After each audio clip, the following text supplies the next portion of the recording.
partit aussitôt à toutes jambes dans la direction qu'il avait indiquée, sans tenter de rendre explicite l'erreur par lui commise. Il m'a prise pour servante, se dit-elle tout en cours.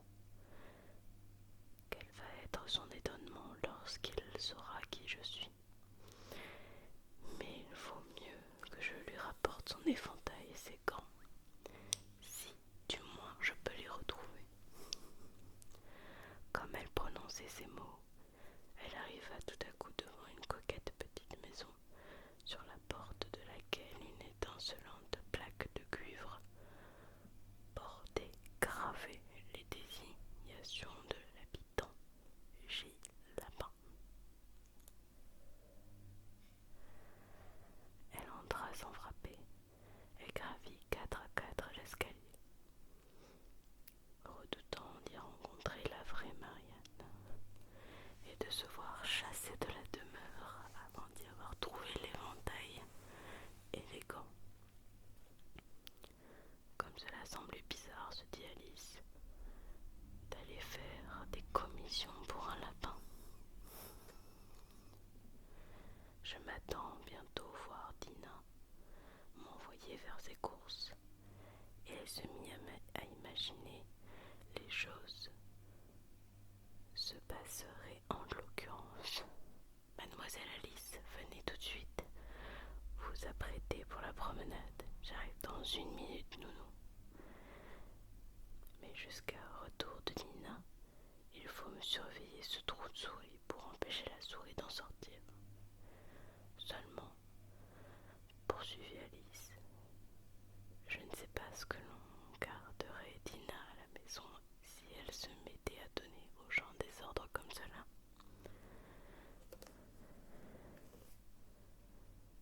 Cependant, elle était arrivée dans une petite chambre proprette, devant la fenêtre de laquelle on voyait une table, et sur cette table, comme elle l'avait espéré, un éventail et 2 ou 3 paires de minuscules gants de chevreau blanc. Elle prit l'éventail et l'une des paires de gants, et elle s'apprêtait à quitter la pièce quand son regard tomba sur le petit flacon qui se trouvait à côté du miroir. Il n'y avait pas cette fois sur le flacon d'étiquette portant les mots « bois-moi », mais néanmoins, elle le déboucha et le porta à ses lèvres. « Je sais, se dit-elle, que quelque chose d'intéressant se produit à coup sûr. Dès que je mange, je bois quoi que ce soit. Je vais donc tout simplement me rendre compte de l'effet du contenu de ce flacon. Je souhaite qu'il me fasse grandir de nouveau, car vraiment j'en ai assez d'être, comme je le suis présentement, une créature minuscule. »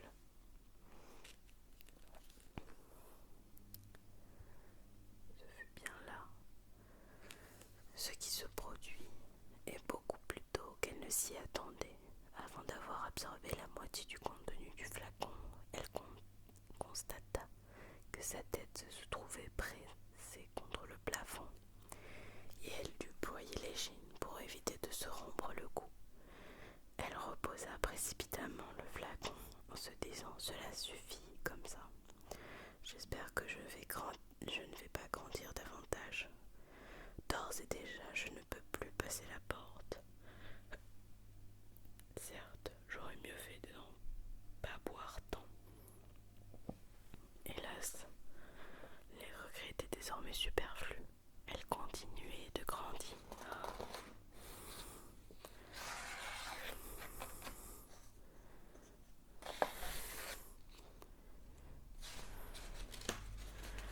De grandir.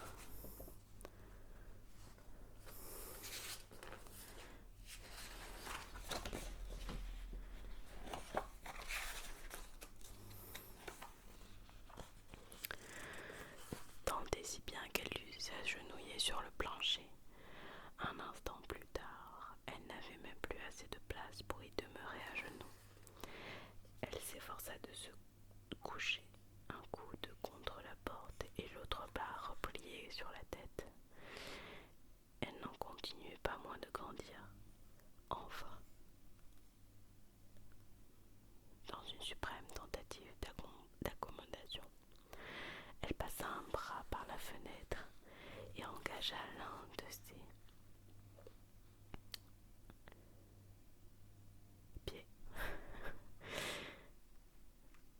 cheminée, puis elle se dit: à présent je n'en saurais faire davantage, quoi qu'il arrive. Que vais-je devenir? Heureusement pour Alice, le petit flacon magique qu'elle avait dans la main, qu'elle avait maintenant, produit tout son effet, et elle cessa de grandir.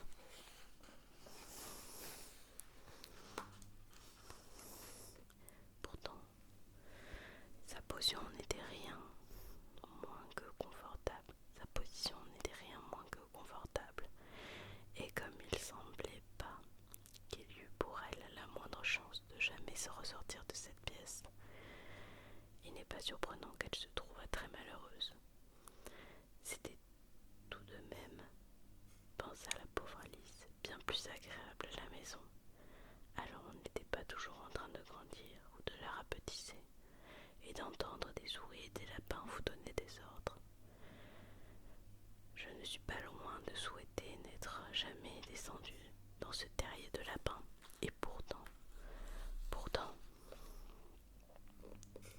c'est assez curieux, voyez-vous, ce genre de vie que l'on mène ici. Je me demande ce qu'il y a bien pu m'advenir. Quand je lisais des contes de fées, je m'imaginais que les aventures de ce genre n'arrivaient jamais. Maintenant, voici que je suis en train d'en vivre une. On devrait écrire un livre sur moi. On le devrait. Et quand je serai grande, j'en écrirai un moi-même. Mais je suis grande dès à présent, ajouta-t-elle d'une voix chagrine. En tout cas, je n'ai pas ici la place nécessaire pour grandir davantage.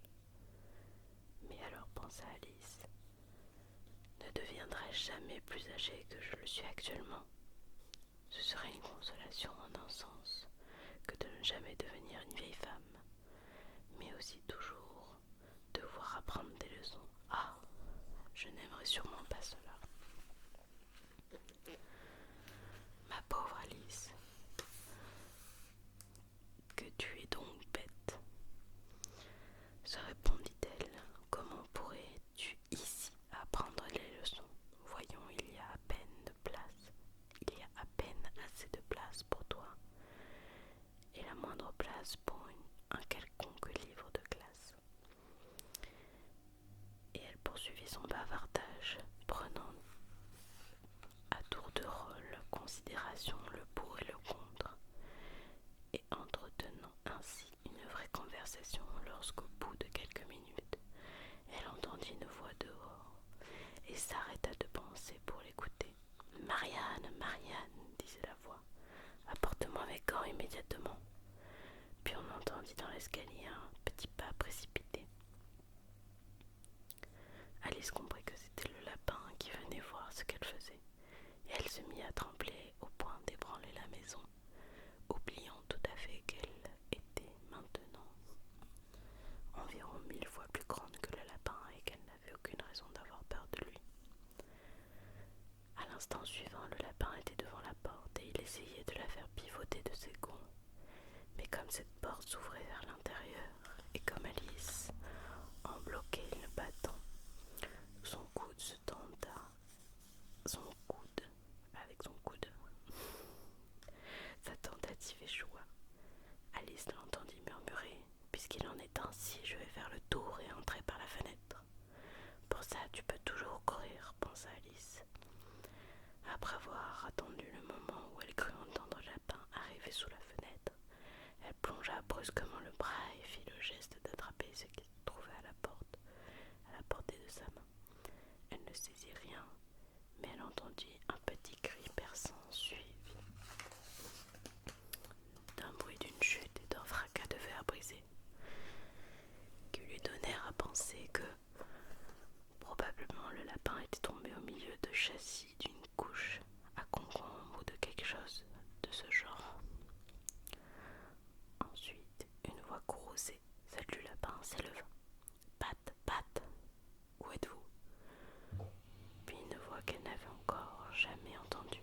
« Je suis là, bien sûr, en train de déterrer des pommes de rainette, votre honneur. » En train de déterrer des pommes de rainette, vraiment, s'exclama le lapin, fort en colère. Arrivé ici,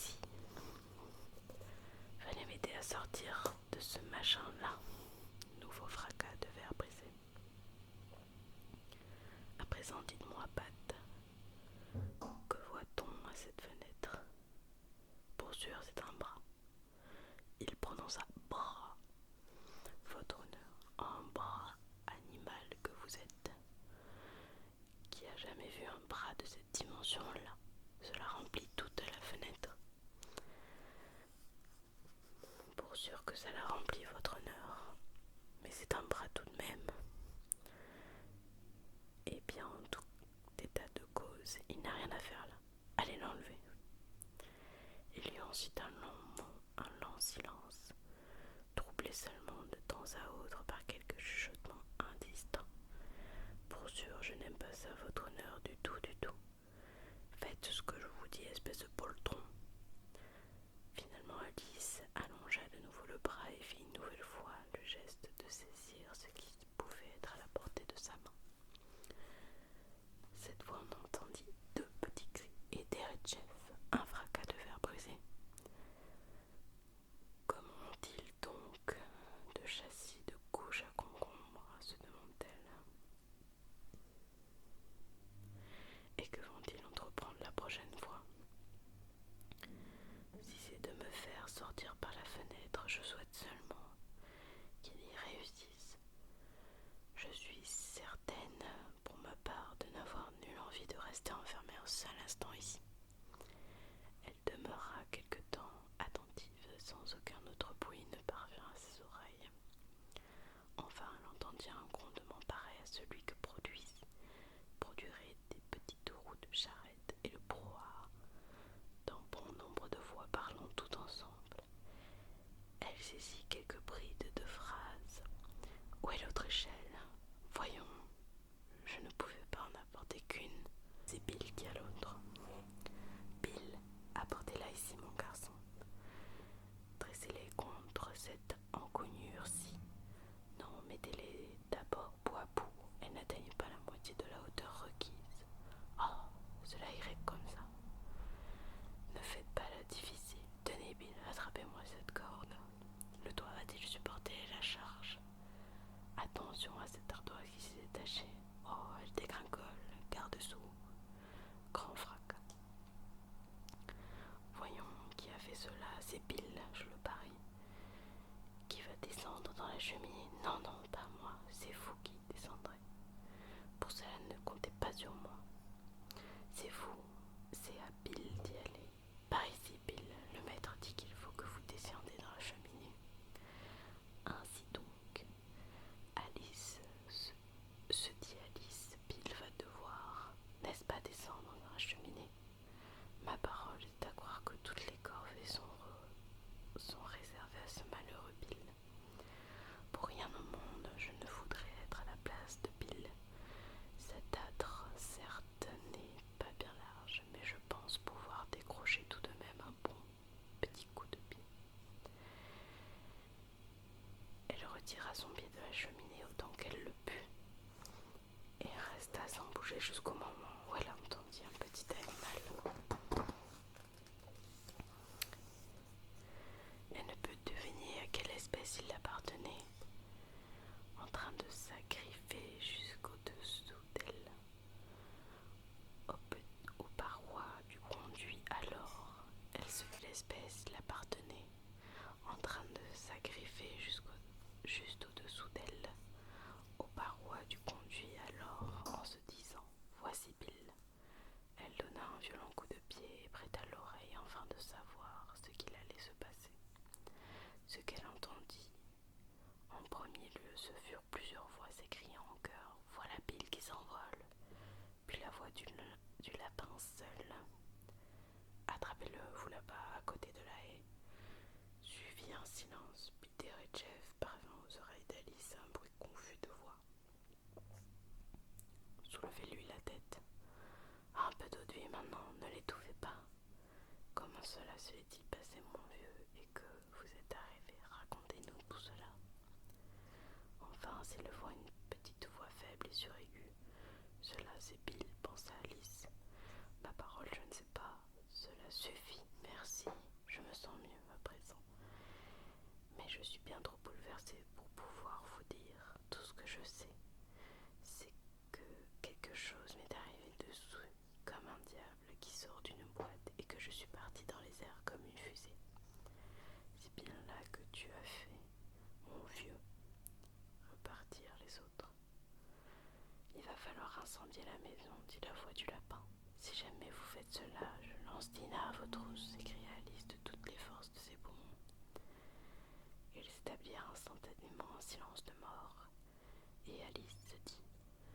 demande ce qu'ils vont manigancer encore.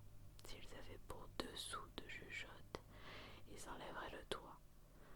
Au bout d'1 ou 2 minutes, ils recommencèrent à s'agiter et Alice entendit le lapin dire « Une brouette suffira pour commencer. » Une brouette de quoi? Se demanda Alice. Mais elle n'eut pas à se le demander longtemps, car à l'instant suivant, une grêle de petits cailloux vint crépiter contre les fenêtres et quelques-uns de ces cailloux la frappèrent au visage. « Je vais mettre le holà à ce petit jeu-là, se dit-elle, tout en s'écriant « Vous feriez bien de ne pas recommencer », ce qui provoqua Derechef en silence de mort. Alice remarqua, non sans quelque surprise, que les cailloux, à l'instant où ils tombaient sur le plancher, se transformaient tous en petits gâteaux. Et il lui vint alors une idée lumineuse. Si je mange un de ces gâteaux, pensa-t-elle, il est certain que cela va me faire changer de taille, dans un sens ou dans l'autre. Et comme je n'ai pas la possibilité de devenir plus grande, cela doit me rendre plus petit, je suppose. Elle avala donc l'un des gâteaux et fut ravie de constater qu'elle commençait tout de suite à rapetisser. Dès qu'elle fut assez petite pour pouvoir passer la porte, elle sortit de la maison en courant et vit qu'une véritable foule de petits animaux l'attendait dehors. Le pauvre petit Bill le lézard se trouvait au milieu de l'attroupement soutenu par 2 cochons d'Inde qui lui faisaient boire d'un remède contenu dans un flacon. Ils se précipitèrent tous vers Alice au moment où elle parut, mais elle s'enfuit à toutes jambes et elle se retrouva bientôt en sécurité au sein d'une épaisse forêt. La première chose que j'ai à faire, se dit Alice en errant à travers la forêt, c'est de reprendre ma taille normale. La seconde, c'est de trouver le chemin qui mène à cet adorable jardin. Je pense qu'il y a lieu de s'en tenir à ce plan. Cela avait l'air d'être un plan excellent en effet, et à la fois simple et précis. La seule difficulté, c'est qu'elle n'avait pas la moindre idée quant à la manière de mettre en exécution. Et tandis qu'elle scrutait avec inquiétude l'épaisseur des futaies, un petit aboiement sec retentissait jusqu'au-dessous de sa tête, lui fit vivement lever les yeux. Un énorme toutou abaissé vers elle le regard de ses grands yeux ronds.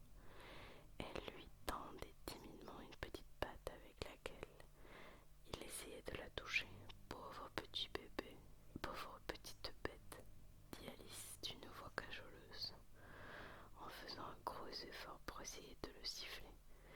Mais elle ne cessait d'être épouvantée à la pensée qu'il pouvait avoir faim.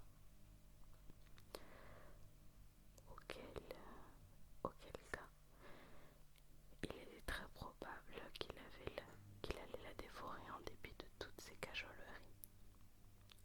Sans trop savoir ce qu'elle faisait, elle ramassa un petit bout de baguette et lui tendit, sur quoi le petit chien sauta en l'air des 4 pattes à la fois.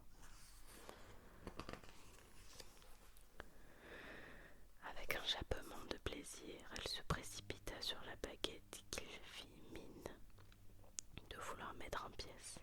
Alors Alice se jeta derrière un grand chardon pour ne pas être piétinée, mais au moment où elle reparaissait de l'autre côté du chardon, le petit chien se précipita de nouveau sur la baguette et, dans sa hâte à s'en emparer, fit involontairement culbute. Alors Alice, qui avait l'impression de jouer avec un cheval de labour et s'attendait à tout moment à être piétinée par l'animal, s'esquiva derrière le chardon, sur quoi le chiot entreprit une série de brefs assauts contre la baguette, effectuant chaque fois en courant plus de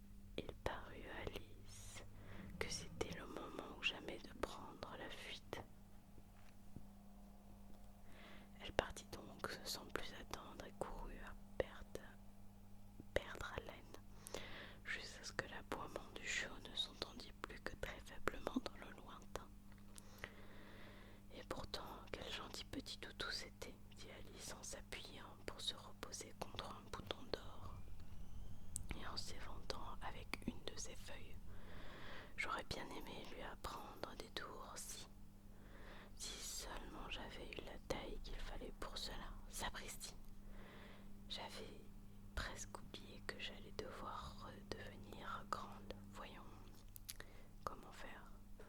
Je suppose qu'il me faut manger ou boire quelque chose. Mais la grande question, c'est quoi donc? La grande question, sans nul doute, c'était quoi donc? Alice parcourut du regard les fleurs et les brins d'herbe qui l'entouraient, sans rien voir qui eût l'air d'être la chose qu'il fallait manger ou boire, compte tenu des circonstances. Un grand champignon, à peu près de sa taille, surgissait du sol non loin d'elle. Quand elle eut regardé sa face inférieure, ses côtés et sa face postérieure, l'idée lui vint de regarder aussi ce qu'il y avait sur sa partie supérieure. Elle se haussa sur la pointe des pieds et jeta un coup d'œil par-dessus le bord du champignon.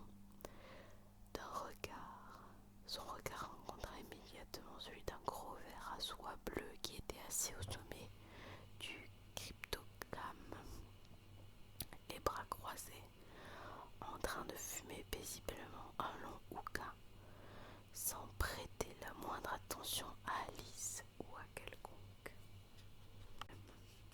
Le conseil du ver à soie. Le ver à soie et Alice se regardèrent quelques instants durant, en silence. Finalement, le bon Bix retira de sa bouche le hookah et d'une voix traînante et léthargique s'adressa à Alice. « Mais qui êtes-vous » lui demanda-t-il. Ce n'était pas là un début de conversation bien encourageant. Alice répondit, non sans quelques embarras. Je ne sais pas trop, monsieur, pour le moment présent du moins. Je sais qui j'étais quand je me suis levée ce matin, mais j'ai dû, je crois, me transformer plusieurs fois dessus. Qu'entendez-vous par là ? Demanda d'un ton sévère le bon Bix. Expliquez-moi un peu quelle idée vous avez en tête. Je crains, monsieur, de ne pouvoir vous expliquer quelles idées j'ai en tête, répondit Alice, car je ne suis pas certaine d'avoir encore toute ma tête. Si vous voyez ce que je veux dire. Non, je ne vois pas ce que vous voulez dire, objecta le ver en soie. J'ai peur de ne pouvoir exposer cela plus clairement, répondit très poliment Alice, car, pour commencer, je ne le comprends pas moi-même. Et varier de taille à ce point en l'espace d'une seule journée, il y a de quoi vous faire perdre la tête.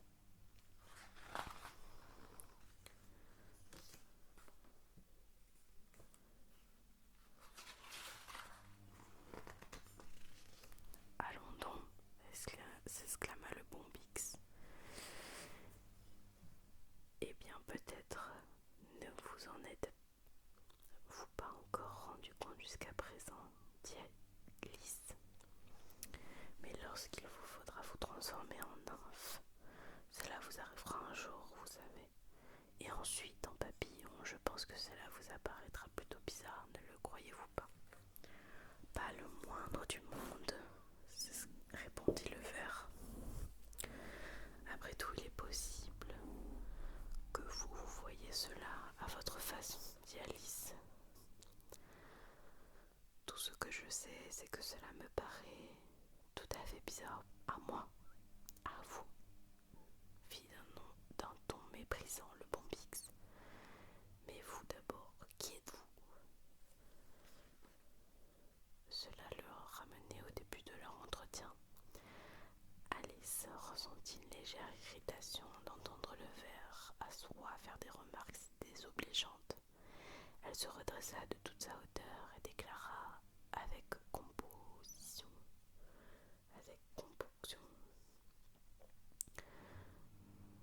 Je pense que ce serait d'abord à vous de me dire qui vous êtes. Pourquoi ça? Demanda le bon Bix. C'était là une autre question embarrassante, comme occupant aucune. C'était là une question embarrassante,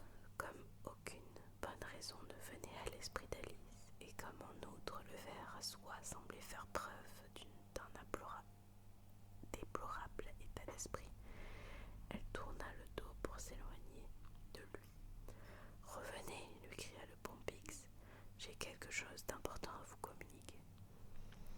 Cela semblait promettre une déclaration intéressante. À coup sûr, Alice fit de nouveau demi-tour et revint sur ses pas. Gardez votre sang-froid, prononça le bon Bix. Est-ce tout? Demanda Alice en réfrénant de son mieux sa colère. Non, répondit le ver à soie. Alice pensa qu'elle pouvait bien patienter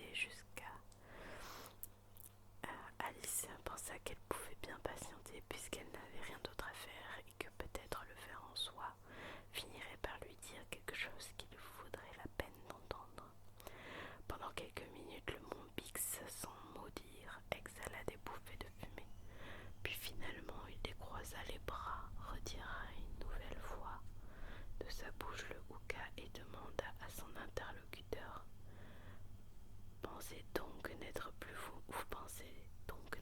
vous-même, n'est-il pas? J'en ai peur, en effet, monsieur, dit Alice. Je ne peux me souvenir des choses comme je m'en souvenais d'ordinaire, et je ne conserve pas la même taille 10 minutes de suite. Ne pouvez-vous vous souvenir de quelle chose il s'agit? Demanda le bon Bix. Eh bien, j'essayais de dire, voyez comme l'actif abeille, mais c'est devenu un tout autre poème, répondit d'une voix mélancolique Alice. Récitez-moi. Vous êtes vieux, père William, ordonna le ver à soie. Alice joignit les mains et articula.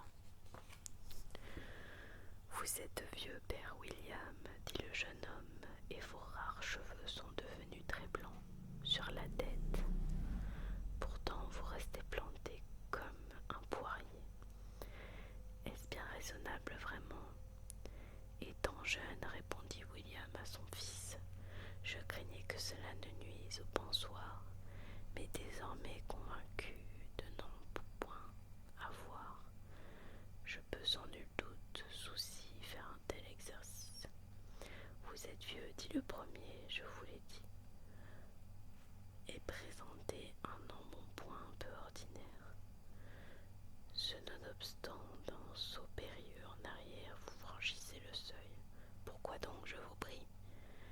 Quand j'étais jeune, dit l'autre en hochant la tête, Christ, je me forgeais des membres vigoureux. Par la vertu de cet onguent, 5 francs la boîte, permettez-moi, fiston, de vous en vendre 2. Vous êtes vieux, dit le garçon, vos dents sont trop faibles pour rien broyer de plus dur que du beurre. Or, vous mangeâtes loi, y compris bec et os. Comment dites-le nous? Avez-vous bien pu faire? Jeune, dit le vieillard, j'étais dans la basoche et à tout propos disputé avec mamie, grâce à quoi ma mâchoire a acquis une force musculaire qui a duré toute ma vie. Vous êtes vieux, dit le jeune homme, et nul n'oublie que votre vue n'a plus l'acuité d'antan. Sur votre nez pourtant vous tenez une anguille en équilibre qui vous a fait si savant. J'ai répondu à 3 questions, ça suffit, dit le père. N'allez pas vous donner des airs. Vais-je écouter encore vos idioties? Filez ou je vous mets mon pied dans le derrière. Ce n'est pas cela, dit le bon Bix. Pas tout à fait cela, j'en ai peur, dit Alice.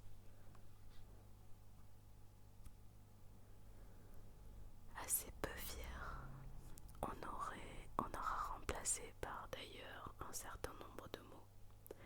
C'est erroné du début à la fin, constata d'un ton catégorique le ver à soie.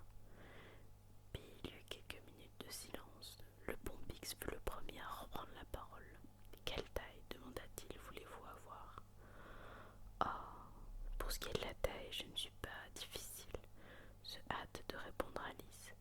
La seule chose que je n'aime pas, c'est d'en changer si souvent, vous voyez bien.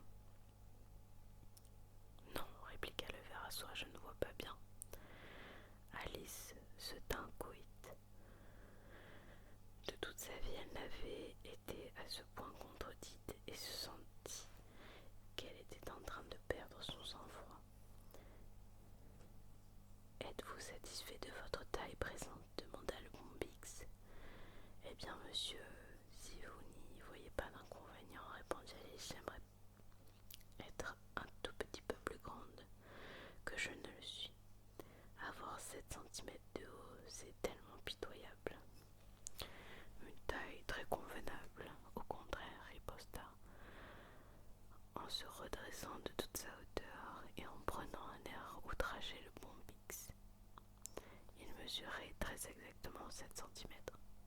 « C'est que je n'en ai pas l'habitude, » expliqua d'une voix contrite la pauvre Alice. Et elle dit, à part soi, si seulement ces êtres-là ne se montraient pas si susceptibles. Vous vous y habituerez à la longue, affirma le ver à soie qui portait à sa bouche le hookah et se remit à fumer. Cette fois-ci, Alice attendit patiemment que son interlocuteur reprit la parole. Au bout d'une minute ou deux, le bon Bix retira de sa bouche le hookah, bâilla une ou deux fois et s'ébroua, puis descendit du champignon et s'enfonça dans l'herbe à la manière d'un reptile, après avoir déclaré en guise d'adieu: « L'un des deux côtés vous fera grandir, l'autre côté vous fera rapetisser. » « L'un des côtés de quoi? L'autre côté de quoi? » se demanda Alice, songeuse. « Du champignon, » dit le bon Bix, comme si Alice eût posé sa question à haute voix. Et un instant plus tard, il avait disparu. Alice, une minute durant, resta à regarder passivement le champignon en essayant de déterminer quels en étaient les deux côtés. Et comme ils étaient parfaitement ronds, le problème lui parut difficile à résoudre. Néanmoins, elle finit par étendre les deux bras le plus loin possible autour de sa circonférence, et de chaque main elle détacha un morceau du bord du cryptogame. Et maintenant, lequel des deux côtés le bon? Se demanda-t-elle en grignotant pour en essayer l'effet. Un petit bout du morceau qu'elle tenait dans la main droite. À l'instant suivant, elle ressentait sous le menton un choc violent. Elle venait de heurter son pied. Passablement effrayée de ce changement subit, elle comprit qu'il n'y avait pas de temps à perdre car elle rapetissait rapidement. Elle se mit donc en devoir de manger un petit bout de l'autre morceau. Son menton était si étroitement pressé contre son pied qu'elle n'avait guère la place pour ouvrir la bouche, mais elle finit par y réussir et parvint à avaler un fragment du morceau qu'elle tenait de la main gauche. « Allons, ma tête est enfin dégagée, » se dit Alice en montrant tous les signes extérieurs d'une joie qui se changea en effroi l'instant d'après lorsqu'elle s'aperçut qu'elle ne retrouvait plus nulle part ses épaules. Tout ce qu'elle pouvait voir en abaissant son regard en direction du sol, c'était un coup d'une longueur démesurée qui, comme un pédoncule géant, semblait surgir d'un océan de vert feuillage qui s'étendait bien loin d'elle.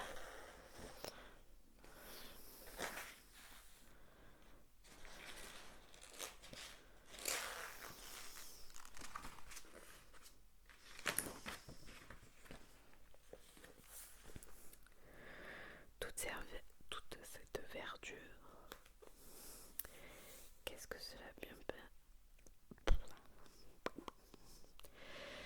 Toute cette verdure, qu'est-ce que cela peut bien être? Se demanda Alice. Et où donc sont passées mes épaules? Et oh, mes pauvres mains, comment se fait-il que je ne puisse vous voir?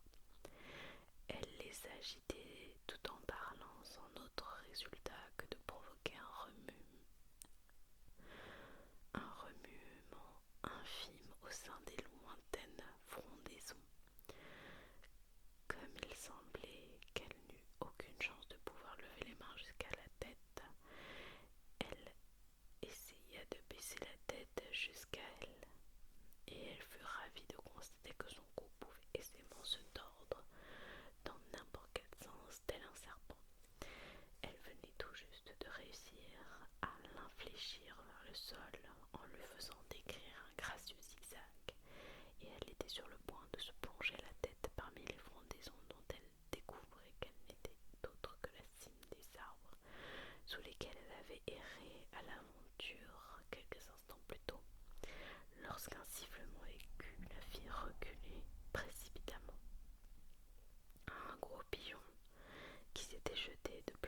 sur son visage, frappait violemment ses ailes. Serpent, criait le pigeon. Je ne suis pas un serpent, répondit avec indignation Alice. Laisse-moi donc m'en aller. Serpent, je le répète, repartit, mais à voix moins haute, le pigeon. Puis il ajouta dans une sorte de sanglot: j'ai essayé de tous les moyens, mais aucun ne semble approprié. Je n'ai pas la moindre idée de ce dont vous parlez, dit Alice.